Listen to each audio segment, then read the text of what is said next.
Clinicians often rely on illness scripts involving characteristics like a patient's age and demographic information when diagnosing and treating a particular chief complaint. But it's important for providers to keep an open mind when developing a differential diagnosis, as there are exceptions to every rule, and many cases don't match what is described in textbooks. A 42-year-old woman presented to the emergency department with a 3-day history of shortness of breath, fatigue, and cough with thick yellow-green sputum. She also reported having low-grade fevers and chills. The patient had been born in the Guangdong province of China and had immigrated to the United States 10 years before presentation. She lived with her husband and 2 children and had no pets. She reported no recent contact with persons who were ill and no recent travel outside the United States. She did not use tobacco, cannabis, or electronic cigarettes. Dyspnea is common and has many potential causes, including pulmonary diseases like pneumonia, cardiac causes like congestive heart failure, hematologic conditions like anemia, and metabolic conditions like ketoacidosis. Less commonly, neuromuscular conditions like myasthenia gravis or psychiatric conditions like anxiety may underlie shortness of breath. The combination of fever, dyspnea, and purulent cough is most suggestive of an infectious pneumonia. Many viruses such as influenza and SARS-CoV-2, bacteria such as gram-positive and gram-negative bacteria, and fungi such as Aspergillus and Pneumocystis jirovecii can cause pulmonary infections. Tuberculosis disease must be considered, especially as the patient lived in China for many years, but the acute onset of her symptoms would be atypical. A reactivated parasitic infection is also possible.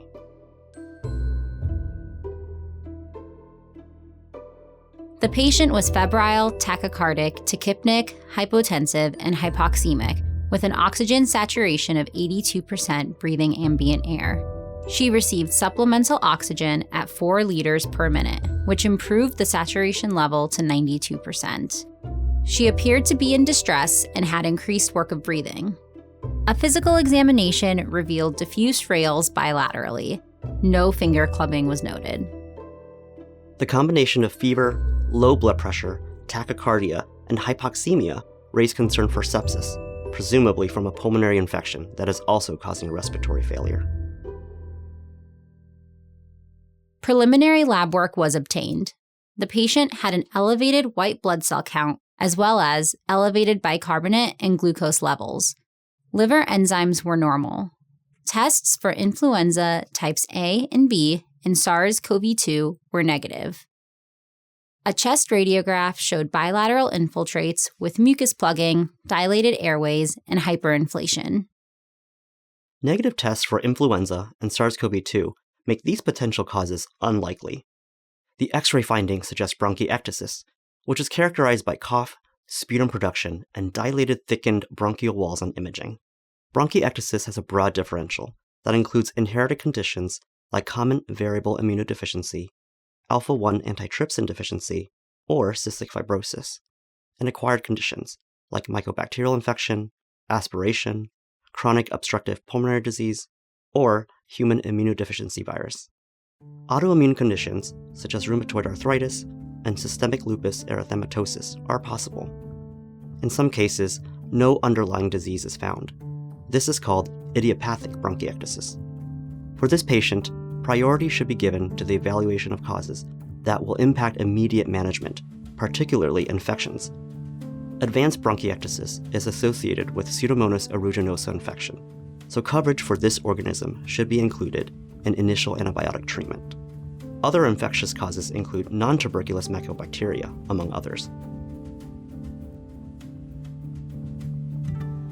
Despite being started on broad-spectrum coverage with vancomycin and cefepime, the patient's condition worsened. Arterial blood gas showed a low pH of 7.2 and high partial pressure of carbon dioxide at 88 millimeters of mercury. The partial pressure of oxygen was greater than 100 millimeters of mercury while the patient was receiving high-flow nasal cannula with a fractionated oxygen supplementation percentage of 60%. This patient's arterial blood gas suggests acute on chronic respiratory acidosis.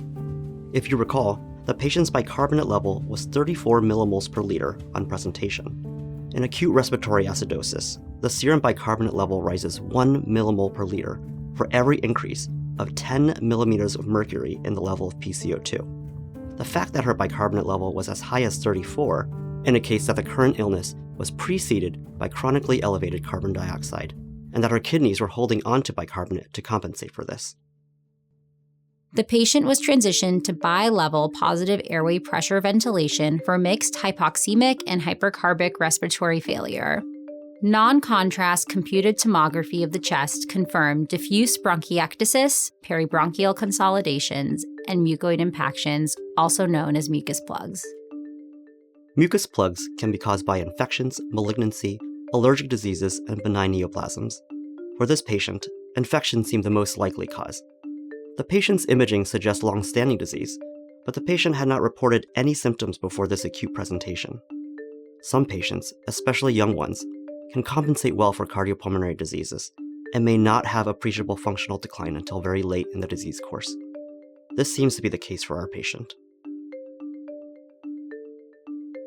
The patient was intubated for worsening hypoxemic and hypercarbic respiratory failure. During intubation, copious blood-tinged purulent secretions were seen in her airway. A post-intubation chest X-ray showed a right apical pneumothorax, for which a thoracostomy tube was placed. Several pulmonary conditions can increase the risk of pneumothorax in the setting of positive pressure ventilation. These conditions include pneumocystis jirovecii pneumonia, SARS-CoV-2 infection, and cystic fibrosis. Emphysematous disorders, pulmonary fibrosis, and cystic lung diseases can also predispose to pneumothorax, but the patient lacked classic findings of these conditions on CT, such as bullae, honeycombing, or cysts. The patient had hypotension without evidence of dynamic hyperinflation or air trapping as a possible cause. The hypotension was refractory to fluid resuscitation, and the patient required norepinephrine and vasopressin. Empiric anti-tuberculosis therapy was added to her antibiotic regimen, including isoniazid, rifampin, pyrazinamide, and ethambutol. Patients of Asian descent are the demographic group with the highest incidence of tuberculosis in the United States, and prolonged infection can lead to bronchiectasis. But the rapid progression of respiratory failure and hemodynamic instability is atypical for mycobacterial infection in the absence of severe immunosuppression, and there was no evidence of disseminated disease on chest imaging, making tuberculosis less likely. However, empiric coverage for tuberculous and non-tuberculous mycobacterium is still appropriate in the setting of diagnostic uncertainty. To evaluate for septic shock, cultures were sent from blood, urine, and respiratory sources. Tracheal aspirate grew pan-susceptible mucoid Pseudomonas aeruginosa. Pseudomonas aeruginosa is a virulent bacterium with a predilection for infecting patients with bronchiectasis and other underlying lung diseases, immunodeficiency, burns, or recurrent hospitalizations. This patient was already receiving cefepime, which covers Pseudomonas species. However, in septic shock, the addition of a second antibiotic active against Pseudomonas may be prudent until sensitivities come back. Tests for HIV, alpha-1 antitrypsin deficiency, rheumatoid factor, antinuclear antibody, and aspergillus were all negative. Blood glucose values were consistently high, above 200 milligrams per deciliter, requiring insulin therapy, and her glycolated hemoglobin level was 6.9%, which suggests more long-standing hyperglycemia. The patient's ongoing respiratory failure, despite broad antibiotic coverage and the absence of a known cause for her bronchiectasis, raised suspicion for the possibility of cystic fibrosis, and genetic testing was sent. The patient was gradually weaned off of vasopressors, but she continued to be ventilator-dependent, and a tracheostomy tube was placed. After 3 weeks in the ICU, respiratory cultures grew Mycobacterium avium intracellular complex and Mycobacterium abscessus subspecies bulleti.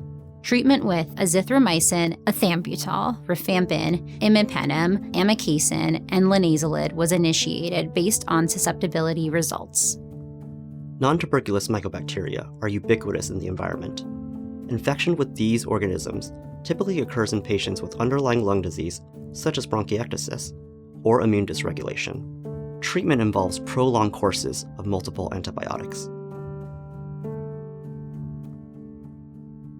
Results from analysis of the gene encoding cystic fibrosis transmembrane conductance regulator, CFTR, returned while the patient was still in the hospital and revealed one known pathogenic variant at nucleic acid site C293A to G and one variant of uncertain significance at C2936A to C.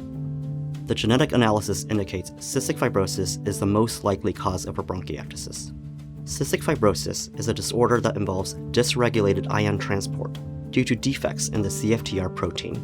There are 5 classes of mutations that lead to various CFTR defects, and the downstream consequences of abnormal CFTR channels include bronchiectasis, exocrine and endocrine pancreatic insufficiency, colonic obstruction, and infertility. The C293A to G Q98R mutation is a known pathogenic CFTR mutation, and the C2936A to C mutation has been described in case reports of cystic fibrosis. Sweat chloride testing would be helpful for confirmation of the diagnosis, but is often difficult to obtain when a patient is hospitalized. Fecal pancreatic elastase testing for pancreatic insufficiency would also be helpful. Based on the working diagnosis of cystic fibrosis, chest physiotherapy, high-frequency chest wall oscillation, nebulized hypertonic saline, and nebulized Dornase alpha, which thins mucus, were added to the patient's regimen. The patient's fecal pancreatic elastase level came back low, less than 15 micrograms per gram, indicating pancreatic insufficiency.